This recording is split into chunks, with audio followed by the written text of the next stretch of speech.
Welcome. In front of me is an INFINIX Note 40, and today I'll go over unboxing along with a quick look at the device itself.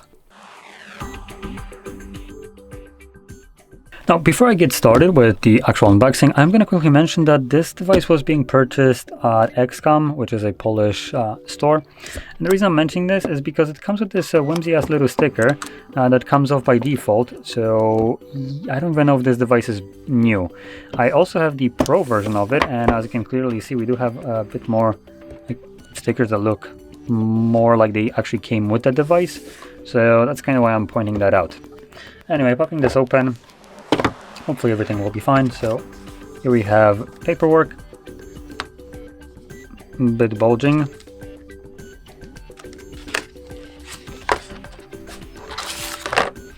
Okay, so in here we get a plastic case. Just gonna clear some space. We have what looks to be some stickers. I don't think anyone cares about that one. Tempered glass right here with the atrocious little black bezels.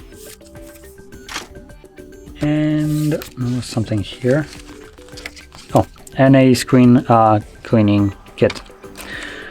Let's look at the case as well. So that looks like it's MagSafe, which, if that is very interesting. Yeah. Anyway, so we have a plastic case which looks to have MagSafe built into it. Then moving on to the phone itself, let's just pop it out of the box.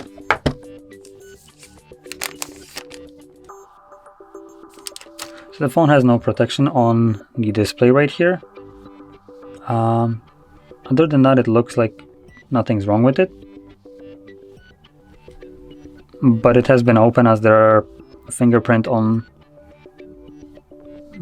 barely can show it. There's some fingerprint on the lens itself, which I haven't touched yet, so... yeah, it's not new. There's also some right here, which I also didn't really touch. So yeah, it's been open for some reason as a brand new device. It's a bit, annoying. It's not necessarily new at this point. Now, under that we have our charging cable, headphones by the looks of it.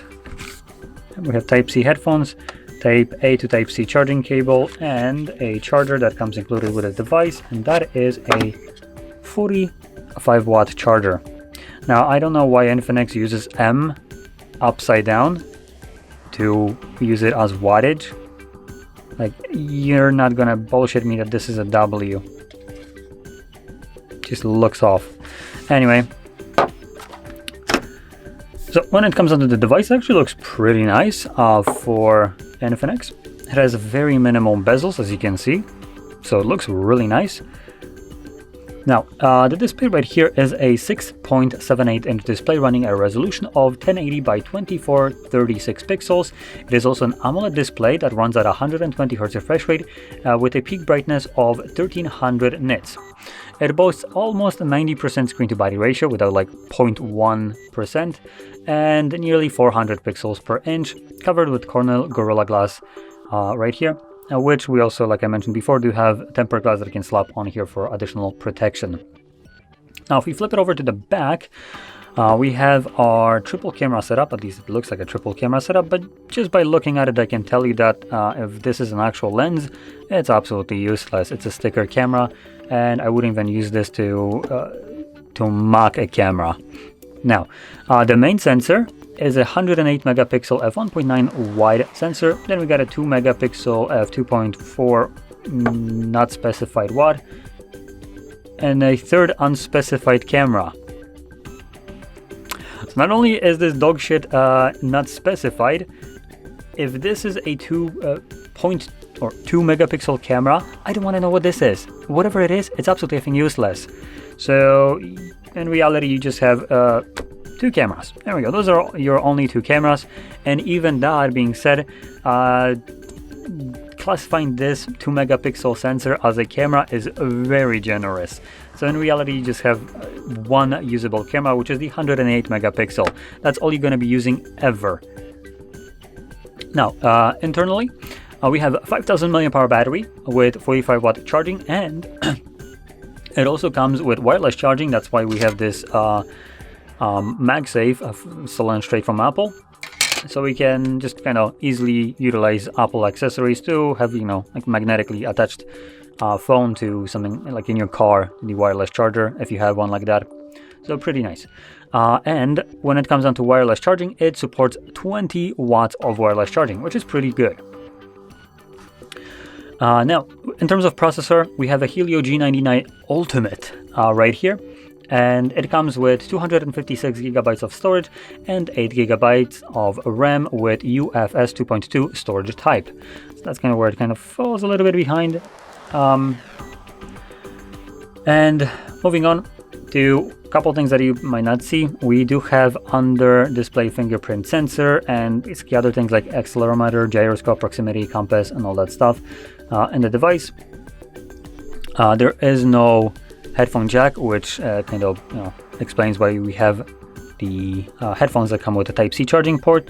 And going around, we have speakers at the bottom along with our charging port and our SIM tray. Now this is, I believe, only a SIM tray, but let's pop it out and be absolutely certain about this.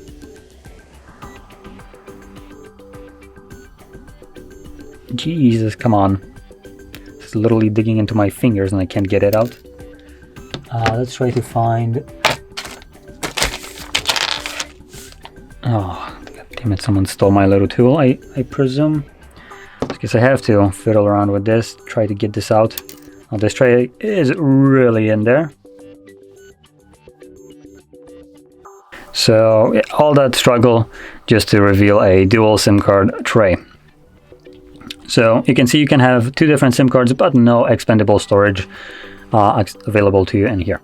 Now, moving on to the right side, we have our power button, volume rockers, and then on the left side, we get absolutely nothing. Now, one last thing to say about the device is the system that is here, which is Android 14 with XOS 14 overlaid as a skin over that Android 14.